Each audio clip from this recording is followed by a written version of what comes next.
होने के साथ हल्की हल्की ठंड का मौसम शुरू हो जाता है। शगुन अपनी जेठानी मेघा के साथ रसोई में ढेर सारी मटर लेकर छीलने में लगी होती है। वैसे जेठानी जी, मटर की सब्जी बनाने का असली मजा तो सर्दी भरे मौसम में ही आता है।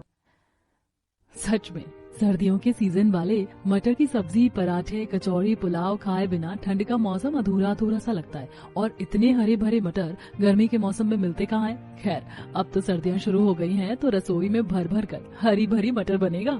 जेठानी जी, हम अपने गपशप करते करते कुछ ज्यादा ही क्वांटिटी में मटर छील लिए। इतने की सब्जी तो बनकर काफी ज्यादा हो जाएगी। एक काम करती हूँ, मैं आधे मटर निकालकर फ्रिज में रख देती हूँ।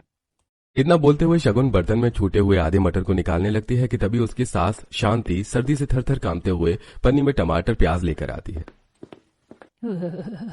आज तो बाहर बिल्कुल बर्फ की तरह साए साए हवा चल रही है। सर्दी देखकर तो मेरी बिल्कुल सब्जी मंडी जाने की हिम्मत नहीं पड़ी। प्याज, टमाटर, अदरक, लहसुन खरीद कर ले आई हूँ। ले बहू, आलू मटर की बढ़िया चटपटी सब्जी बनाना, जिसे खाने में मजा आ जाए। मम्मी जी, मुझे पूछना था, आलू मटर की सूखी सब्जी बनानी है या ग्रेवी वाली, बता दीजिए।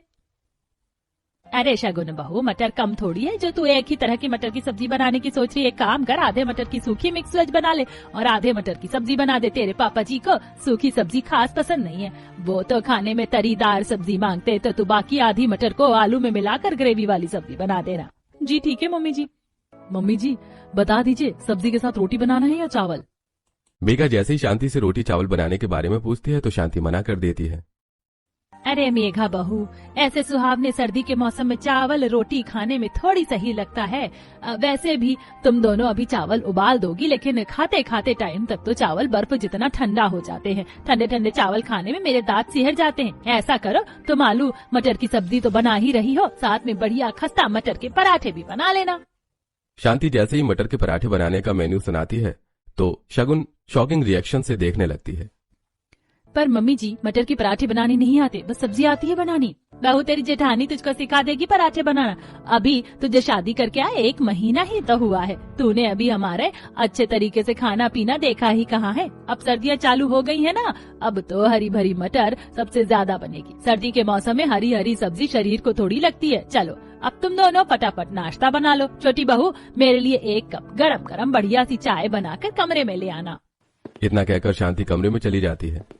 जेठानी जी, इतने मटर तो पराठे बनाने के लिए काफी रहेंगे। मैं इसे जल्दी से मिक्सर में पीस लेती हूँ, उसके बाद आटा गूंथ लूंगी।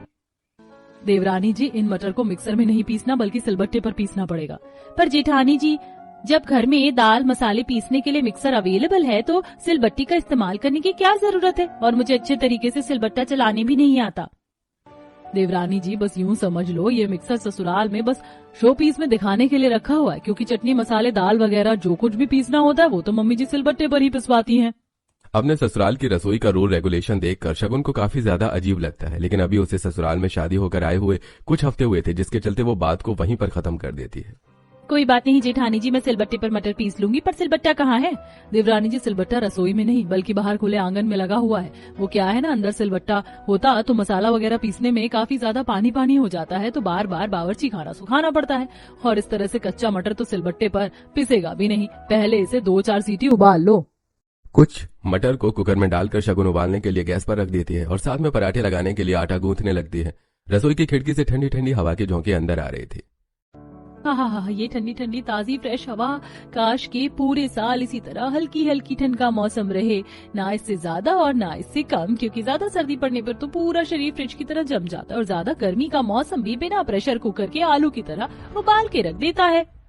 खिड़की से आ रही ठंडी ठंडी हवा का एहसास होते हुए शगुन जैसे ही सूखे आटे में पानी डालती है, पानी बिल्कुल बर्फ जितना चिल्ड होने की वजह से उसके हाथ सिहरने शुरू हो जाते हैं। हे भगवान, ये सादा पानी भी बिल्कुल फ्रिज में जमे हुए बर्फ के जैसा है। मेरे तो हाथ सुन पड़ गए। बेचारी कांपते कांपते आटा मारती है। इतने में कुकर में 3-4 सीटी आ जाती है। गर्मा गर्म बंद कुकर लेकर वो सीधे किचन से बाहर आती है, जहां पर खुले आंगन में एक मिट्टी का चूल्हा बना हुआ था और बगल में सिलबट्टा और मसाला पीसने के लिए बड़ा सा पत्थर भी रखा हुआ था। चारों तरफ फाग और बर्फ में बर्फ हो रखी थी, जिसके साथ बर्फीली ठंडी ठंडी हवा चल रही थी। जितना ज्यादा धुंध कोहरा हो रहा है, फटाफट से मटर पीस लेती हूँ। कितना ज्यादा फॉग हो रहा है, जैसे किसी ने चलता हुआ फ्रिज का दरवाजा खोल दिया हो। थोड़ा सा गाना गा लेती हूँ, माइंड डाइवर्ट होगा तो ठंड नहीं लगेगी। इतना कहकर शगुन भयंकर सर्दी में सिलबट्टे पर मटर पीसते हुए गाना गाती है। ये हंसी वादियाँ ये खुला आसमां, आ गए हम कहाँ है मेरे साजना। हे भगवान, अभी तो आधे से ज्यादा मटर पीसने के लिए बचा हुआ है। कोई नहीं शगुन, तू कर सकती है, कीप इट अप। फिर गर्मा गर्म मटर के पराठे भी तो खाने को मिलेंगे। कुछ देर में मटर पीस कर शगुन थर थर कांपते हुए रसोई में आती है, जहां किचन के स्लैब पर वो बहुत सारी मसाले की बरनी रखी हुई देखती है, जिसमें से मेघा एक बर्तन में साबुत मसाले पीसने के लिए निकाल रही थी। देवरानी जी तुम आ गई। अभी मैं तुम्हें ये मसाले पीसने के लिए देने आने वाली थी। जाओ फटाफट से ये मसाले भी लगे हाथ पीस कर ले आओ। मैंने आलू मटर की सब्जी छौंक रखी है। भाभी, रसोई में पैकेट वाले मसाले खत्म हो गए क्या, जो ये साबुत मसाले पिसवा रही हैं? बाहर काफी ज्यादा सर्दी हो गई है, बड़ी मुश्किल से मैंने ये मटर पीसा है। मैं सब्जी देख लूंगी, आप जाकर मसाला पीस लीजिए प्लीज। अच्छा ठीक है, मैं मसाला पीस कर लाती हूँ। तुम तब तक आलू मटर की सब्जी को बीच बीच में चलाते रहना, वरना सब्जी पकड़ लेगी तो स्वाद खराब हो जाएगा। और दूसरा गैस खाली है, ऑन करके हाथ सेक लो, अच्छा लगेगा।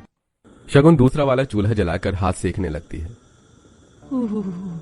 अब जाकर मेरे हाथ गर्म हुए, वरना मेरे दोनों हाथ बिल्कुल बर्फ जैसे हो गए थे। पता नहीं चल रहा था कि शरीर में हाथ लगे भी हैं कि नहीं। गर्मी के मौसम में गैस के आगे 2 मिनट से भी ज्यादा खड़ा नहीं हुआ जाता, पर ठंड के मौसम में तो गर्माहट के बिना गुजारा नहीं। शगुन जल्दी से ढक्कन हटाकर आलू मटर की सब्जी चलाती है और गैस पर चढ़ी सब्जी की खुशबू लेने लगती है। कितनी मस्त वाली खुशबू आ रही है। ताजी ताजी मटर की सब्जी बनाने पर कितनी बढ़िया लगती है खाने में। जब ऐसे जबरदस्त सर्दी के मौसम में बढ़िया बढ़िया मटर की वैरायटी खाने को मिल जाए तो मजा ही आ जाता है। इतने में मेघा ओस में भीगी हुई बाहर से मसाला पीस कर लाती है। सच में बाहर काफी सर्दी है। एक ही दिन में मौसम कितना ज्यादा चेंज हो गया है। वैसे ठंड के मौसम का फायदा है, हरी भरी सब्जियां सस्ती हो जाती है, वरना गर्मी के मौसम में तो कोई भी हरी भरी सब्जी 20 रुपए पाव से नीचे की नहीं बिकती। और उसे कितना भी फ्रिज में रखकर बचाने की कोशिश कर लो, लेकिन 1 से 2 दिन में गलकर खराब हो जाती है। लेकिन सर्दी के मौसम में तो 1 हफ्ते की हरी भरी सब्जी रसोई में स्टॉक करके रख सकते हैं। मेघा जल्दी से सब्जी में मसाला डालती है। इतने में अंजलि किचन में आती है। मेघा भाभी, नाश्ता बन गया हो तो जल्दी से लगा दीजिए। बस 10-15 मिनट और लगेगा ग्रेवी पकने में। अच्छा ठीक है बड़ी भाभी। छोटी भाभी, आप मटर के पराठे बना रही हो ना, तो मेरे वाले मटर के पराठे में घी भर भर कर ज्यादा ज्यादा लगाना, और पराठे में मटर की फिलिंग भी ज्यादा भर देना, ठीक है? मुझे मटर के पराठे सूखे सूखे से पसंद नहीं। अंजलि दीदी, ज्यादा ऑयली खाने से शरीर में फैट बढ़ता है, और आपका शरीर तो पहले से ही काफी ज्यादा भरा भरा सा है। भाभी, आप मेरे बॉडी की चिंता मत करो। अभी ठंड में मुझे अच्छे तरीके से खा लेने दो। गर्मी आते ही मैं डाइटिंग स्टार्ट कर दूंगी तो मैं बिल्कुल मेंटेन हो जाऊंगी। और 4-5 पराठे पैक कर देना, क्योंकि मैं कॉलेज में लंच लेकर जाती हूँ। जी ठीक है दीदी। कुछ ही देर में दोनों बहू मटर की सारी वैरायटी तैयार करती हैं और जैसे ही शगुन गर्मा गर्म खाना लेकर डाइनिंग टेबल पर आती है तो मेज बिल्कुल खाली होती है। ये खाने की मेज पर नीलबटा सन्नाटा क्यों छाया? अभी तक तो कोई भी नाश्ते के लिए नहीं आया। Good morning my dear wifey. Good morning Siddhant ji. घर के सभी मेंबर्स कहीं गए हैं क्या? अभी तक कोई नाश्ते के लिए नहीं आए। शगुन, मम्मी और पापा तो ज्यादातर खाना कमरे में ही खाते हैं, वहाँ तो बस मैं और भैया खाते हैं। फटाफट से नाश्ता लगा दो।